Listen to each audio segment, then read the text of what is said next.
بسم اللہ الرحمن الرحیم۔ آپ دیکھ رہے ہیں قصہ آرکائیو، جہاں ہم گزری ہوئی کہانیوں کو دوبارہ زندہ کرتے ہیں۔ پچھلی قسط میں ہم نے دیکھا کہ کس طرح اکبر اعظم نے ایک ایسی سلطنت قائم کی جہاں تلوار سے زیادہ بردباری، علم اور انصاف کی حکمرانی تھی۔ وہ بادشاہ جس نے مذہب کی تنگ دیواریں توڑ کر صلح کل کا پیغام دیا اور ایک ایسا ہندوستان تراشا جہاں ہر رنگ، ہر مذہب ایک ہی فضا میں سانس لیتا تھا۔ مگر وقت گزرتا گیا اور اکبر کے بعد تخت مغلیہ پر بیٹھا اس کا بیٹا نور الدین محمد سلیم یعنی جہانگیر۔ اکبر اعظم کے انتقال کے بعد تخت مغلیہ پر بیٹھا اس کا لائق مگر بے چین بیٹا نور الدین محمد سلیم، جسے تاریخ نے ہمیشہ جہانگیر کے نام سے یاد رکھا۔ جہانگیر، وہ بادشاہ جس کا نام آتے ہی ذہن میں انصاف کی وہ سنہری زنجیر چننا اٹھتی ہے، زنجیر عدل۔ وہ زنجیر جو ایک بادشاہ اور اس کی رعایا کے درمیان دیواروں کو توڑنے کی علامت بن گئی۔ مگر اس مقام تک پہنچنے سے پہلے جہانگیر کا سفر آسان نہیں تھا۔ اس کی زندگی ایک شہزادے کے دل اور ایک بادشاہ کے خوابوں کے درمیان کی کشمکش کی کہانی ہے۔ 30 اگست 1569 کو فتح پور سیکری میں اکبر کے محل میں ایک بچے کی پیدائش ہوئی، جس کے لیے پورا دربار خوشی سے جھوم اٹھا۔ اکبر جو خود ایک دانا، فلسفی اور طاقتور حکمران تھا، اس نے اپنے بیٹے کے لیے سلطنت کے بہترین علماء، فنکار اور سپاہی جمع کیے۔ جہانگیر کی تربیت صرف کتابوں سے نہیں بلکہ زندگی کے تجربات سے کی گئی، تاکہ وہ صرف تخت سنبھالنے والا نہیں بلکہ رعایا کے دلوں پر راج کرنے والا بادشاہ بنے۔ لیکن سلیم میں بچپن ہی سے ایک بغاوت کا شعلہ سلگتا رہا۔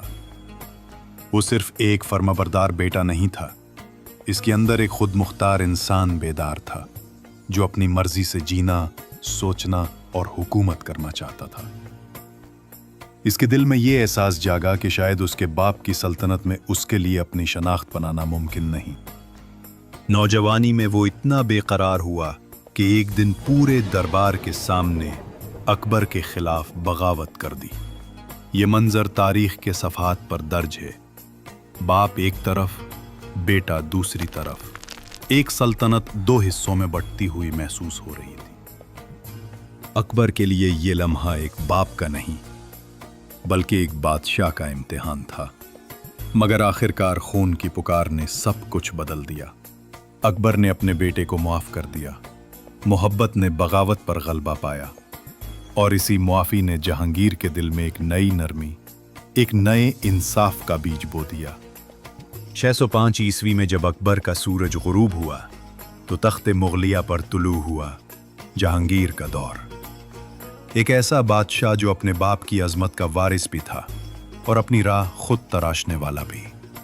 اس نے جب تخت پر بیٹھ کر اعلان کیا، عدل، محبت اور امن میرے عہد کی پہچان ہوں گے، تو پورے ہندوستان میں امید کی ایک نئی لہر دوڑ گئی۔ جہانگیر نام ہی اپنی شان میں ایک دعویٰ ہے، یعنی دنیا کو فتح کرنے والا۔ مگر جہانگیر کی اصل فتح میدان جنگ میں نہیں بلکہ دلوں میں تھی۔ اس نے دنیا کو تلوار سے نہیں، انصاف سے فتح کیا۔ کہا جاتا ہے کہ ایک دن بادشاہ نے دربار میں اپنے وزیروں سے کہا، اگر رعایا تک انصاف نہ پہنچے تو میری سلطنت ادھوری ہے۔ اور اسی خیال نے جنم دیا زنجیر عدل کو۔ یہ کوئی عام زنجیر نہیں تھی، یہ خالص سونے کی بنی ہوئی تھی، جس کے ایک سرے پر گھنٹیاں لگی تھیں اور دوسرا سرا سیدھا بادشاہ کے محل کے کمرے تک جاتا تھا۔ یہ زنجیر لال قلعے کے دروازے پر نصب تھی، جہاں سے گزرنے والا ہر شخص جانتا تھا کہ اگر اس پر ظلم ہوا تو وہ بادشاہ سے خود فریاد کر سکتا ہے، بغیر کسی دربان، بغیر کسی وزیر کے۔ سوچئے، उस वक्त जब दुनिया के बादशाह अपनी रियाया से ऊंची दीवारों और खादमों के पर्दों के पीछे छुपे रहते थे, जहांगीर ने वो दीवारें तोड़ दी। उसने अपनी ताकत आवाम के हाथ में दे दी कि अगर कोई मजलूम जंजीर हिलाए तो खुद बादशाह अदालत बन जाए। कई दास्तानें मशहूर हैं कि किस तरह एक आम किसान ने, एक मुफलिस औरत ने या एक सिपाही के बेटे ने ये जंजीर हिलाई और जहांगीर ने फौरन इंसाफ किया। ये सिर्फ एक जंजीर नहीं थी, बल्कि एक अलामत थी कि अदल बादशाहत की बुनियाद है और इंसाफ ही सल्तनत की शान। जहांगीर ने तारीख को ये पैगाम दिया कि असल बादशाह वो नहीं जो ज़मीनें फतह करे, बल्कि वो है जो दिलों में एतमाद पैदा करे। जहांगीर की जिंदगी का सबसे खूबसूरत और दिलचस्प बाब नूरजहां का है। वो औरत जिसने सिर्फ एक बादशाह का दिल नहीं जीता, बल्कि पूरी सल्तनत के रंग बदल दिए। कहते हैं जब जहांगीर ने पहली बार उसे देखा तो लम्हा भर के लिए वक्त थम सा गया। एक बादशाह जो हजारों हसीन चेहरों का दीदार कर चुका था, वो मेहरुल नसा की आंखों में कुछ ऐसा देख बैठा जो किसी और में न था। वकार, अक्ल और एक अजीब सा सुकून। जहांगीर ने उसे अपनी जिंदगी का साथी ये हयात बनाया, मगर जल्द ही दुनिया को ये एहसास हो गया कि ये सिर्फ एक बादशाह और एक मलका की मोहब्बत की कहानी नहीं, बल्कि दो ज़हीन, बाअसर और बाहिम्मत इंसानों की शराकत का किस्सा है। नूरजहां ने सिर्फ बादशाह के दिल पर नहीं, बल्कि सल्तनत की सियासत पर भी गहरा असर छोड़ा। इसकी राय दरबार में सबसे ज्यादा अहम समझी जाने लगी। वो फैसले करती, खुतूत लिखवाती और कई शाही फरमानों पर तो उसके अपने दस्तखत होते थे। दरबार में सरगोशियां होने लगी। बादशाह तो जहांगीर है, मगर हुक्म नूरजहां का चलता है। लेकिन यह असर सिर्फ सियासत तक महदूद नहीं था। नूरजहां एक फनकाराना रूह रखती थी। उसने मुगलिया दरबार में फ़नून लतीफ़ा, मुसव्वरी, खुशखती और मेमारी को नई बुलंदियों तक पहुंचाया। लिबासों के डिज़ाइन, जेवरात के नमूने, हत्ता के इत्र और खुशबुओं के नए अंदाज, सब में नूरजहां का लम्स महसूस होता था। उसने औरतों के लिए पर्दे के बावजूद एक वकार और हैसियत पैदा की, जिसका तसव्वुर उस जमाने में तकरीबन नामुमकिन था।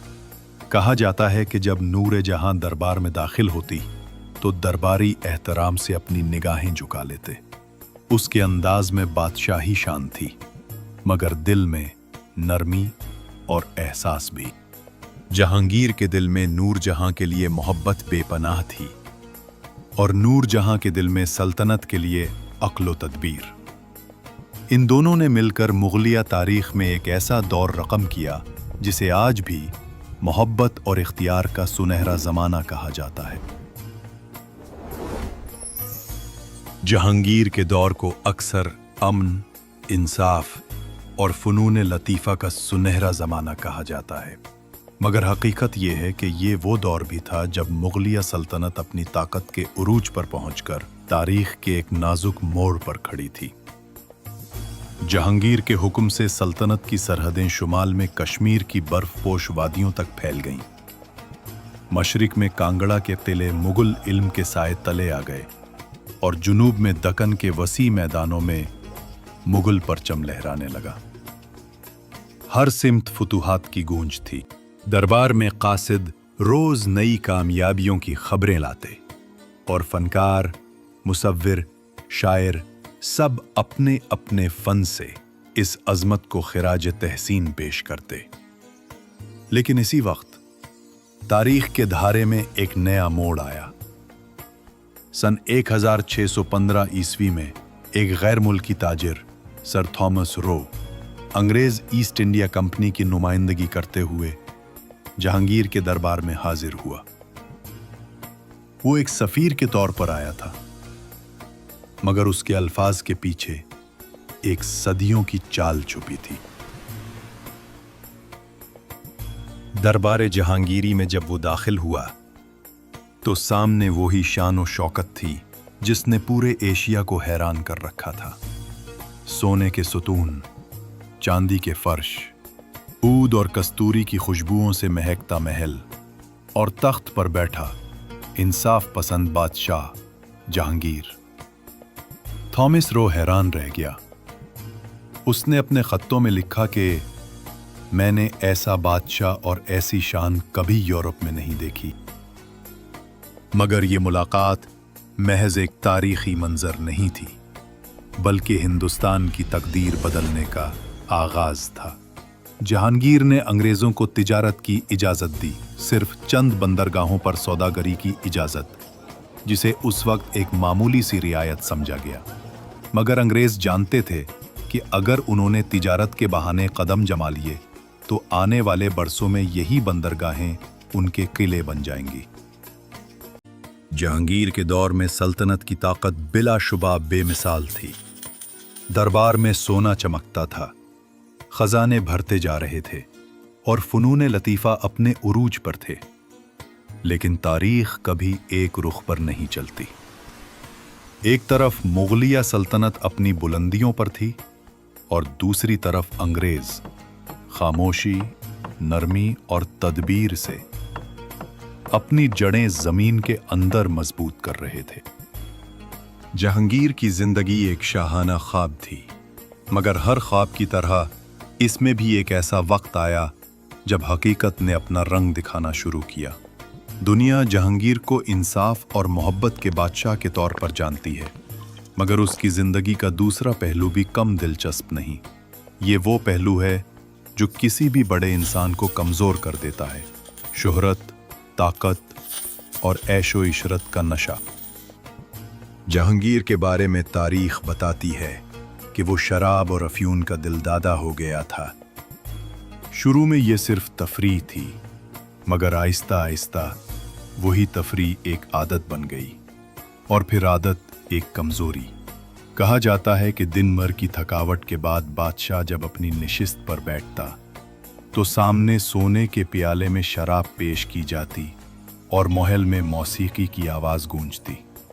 मगर इसी शोर के बीच उसके अंदर की खामोशी बढ़ती गई। जब वो कमजोर होता गया तो सल्तनत के मामलात ज्यादातर नूरजहां के हाथों में आ गए। नूरजहां निहायत समझदार और मामला फहम थी। उसने बादशाह के जवाल को अपने हौसले से संभाला। जहांगीर के नाम पर फरमान जारी होते, लेकिन असल फैसले नूरजहां की मेज पर तय पाते। यूं एक वक्त आया कि जहां कभी बादशाह के इशारे पर दुनिया हिलती थी, अब सब निगाहें नूरजहां के फैसलों की तरफ देखती थीं। जहांगीर के आखिरी बरसों में उसकी सेहत तेजी से गिरने लगी। महल में अब हंसी कम, खामोशी ज्यादा हो गई थी। शराब ने उसके बदन से ताकत छीन ली और रूह से वो सुकून जो कभी जंजीरे अदल के बजने पर मिलता था। 627 ईस्वी का साल आया।